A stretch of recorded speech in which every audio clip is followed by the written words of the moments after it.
want to dive into what you had mentioned earlier, because you were talking about bringing up some of those body parts from the first contest season to the next. What specific parts were you trying to bring up? I mean, for me, it was a lot of stuff from sort of the back. So we're talking hamstrings, glutes, lower lats, rear delts. There were things that I was looking at and going, I think this is something that we could improve. And Lee obviously was giving me pointers on those as well and saying these are the areas where we could just tighten up a little bit. I think the danger is if you overdo something or if you push it too much and go, right, well, we'll really focus on this, something else could suffer or the overall balance of the physique could suffer. And that was something that I'd gotten comments saying, this is a real strength to your physique, because I'm not the biggest guy on stage. I'm not carrying the most muscle on stage. For me, it's about the shape of it and making sure that everything flows and works together. But I think we were focusing on everything from the back of the physique and just trying to bring that up. So we can get into those details, like as far as on the training side of things, what you did specifically to bring that up. Like what were you doing before and what did you tweak in order to make those improvements? One of the main things was in terms of the split that I was doing, I put in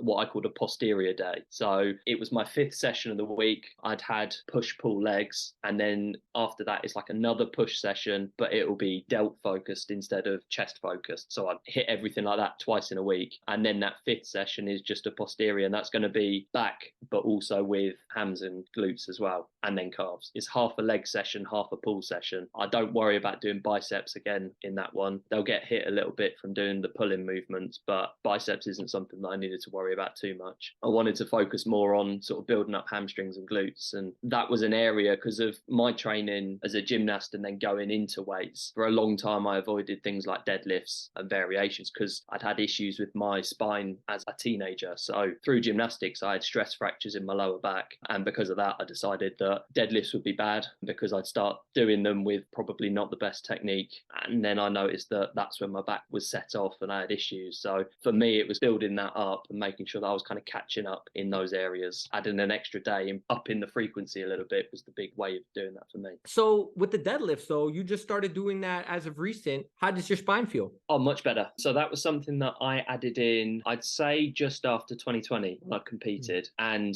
adding in consistently because I'd kind of inconsistently done it. And it'd be like, I'm going to do it for however many weeks. And then I do a few weeks and I go, actually, this isn't working or my back's not feeling great. And I think for me, it was programming it sensibly and building into it over time and then thinking about variations of it. Because what I've noticed for me is that I'm far better off doing a stiff leg deadlift, pre-exhausting my hamstrings, for example, and then doing a stiff leg deadlift with a slightly lighter weight and being able to kind of really fatigue it through that, as opposed to jumping in straight away, doing a variation where I can lift the most weight possible and then just hurting myself from it. So for me, it's something that I've got to focus on targeting the muscle and making sure I get the most out of that exercise. Okay. So basically you hit a leg curl before you go and do the stiff leg deadlift. Yeah, it gets some blood in my hamstrings, it gets them warmed up, and then I can really feel them when I'm doing the deadlift. I find that I can connect better with them. I love that combination. Do you do that with any other body parts? Is it just the hamstring specifically? I've played around with it with other body parts. So chest, for example, I can sometimes start with like a cable fly and then use that as the first few sets and really making sure that those are hard sets as an isolation type exercise, go into sort of failure with it to pre-exhaust. And then, yeah, going into something like an incline dumbbell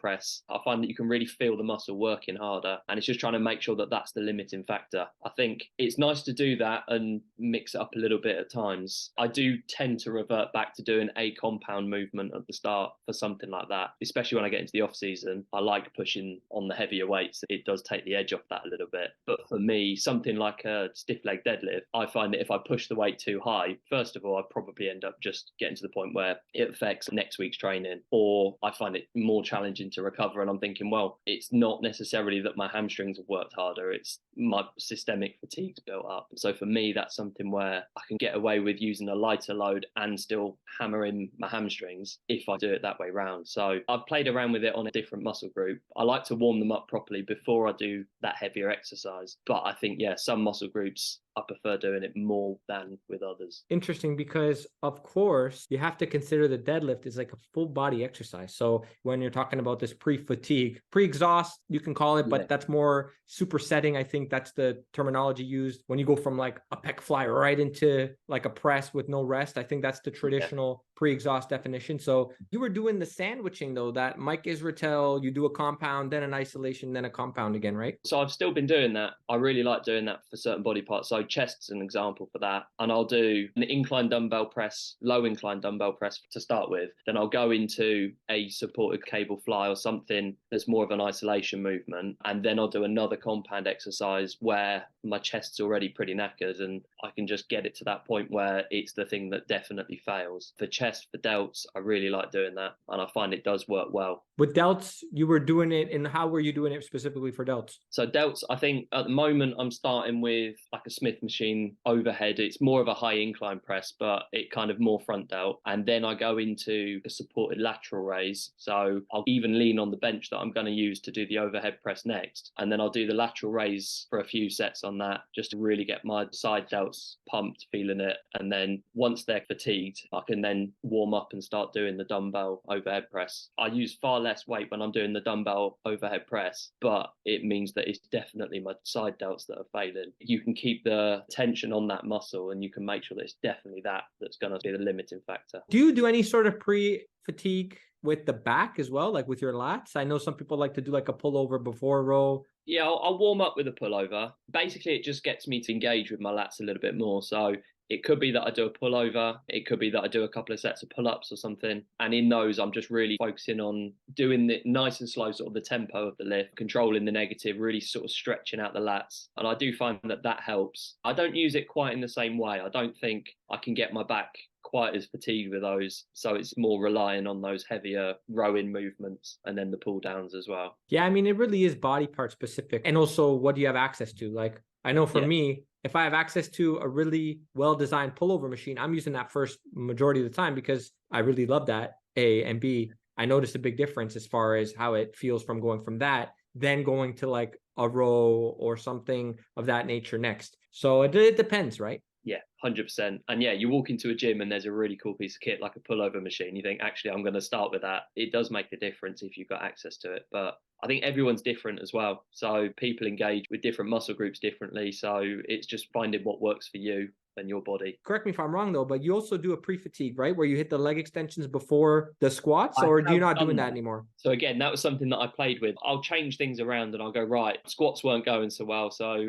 how can I make it that I'm not challenging my lower back quite as much, or is there a way that I can do this? And I played around with that. I went back to just doing the squats first. So I'll do a heavy set of barbell squats at the start of the session. I really enjoy squatting. I really enjoy barbell squats. It's not that it's the most optimal exercise in the world, and I think that you have to do it, because I think there are all sorts of different ways you can build a good set of legs. But I think for me, it's an exercise that I enjoy doing. I've modified my technique so that I'm getting it and making sure that I'm maximizing the impact that it has on my quads, and I'm going to start building up the weight again on that. But I will do another squat exercise. So I'm doing the pendulum squat because our gym got one a year ago. So I've started to implement that, but that will be my secondary squat exercise. So I'll do a barbell squat heavy set to start with. I'll then do RDLs and a little bit of like single leg press and stuff like that. And then at the end of the workout, I'll do a couple of sets on the pendulum squat that are lighter and more sort of targeted towards burning out and finishing off the quads. So, and the leg extensions, where do you slide those in? Or you're not doing those right now? Yeah, I'll put them in. They'll go just before the pendulum squats. So again, that's my pre-fatigue for those. Yeah. I always do those single leg. I try and do a lot of my leg stuff single leg because I had the ACL injury, to try and make sure that I get rid of any imbalance with the size of my legs, because I do have one leg that's slightly bigger than the other and slightly stronger than the other. So it's trying to manage that. So for me, that's why my leg training might look slightly different to someone else's, because of the injuries that I've got or had. Obviously, you can't take away your experience of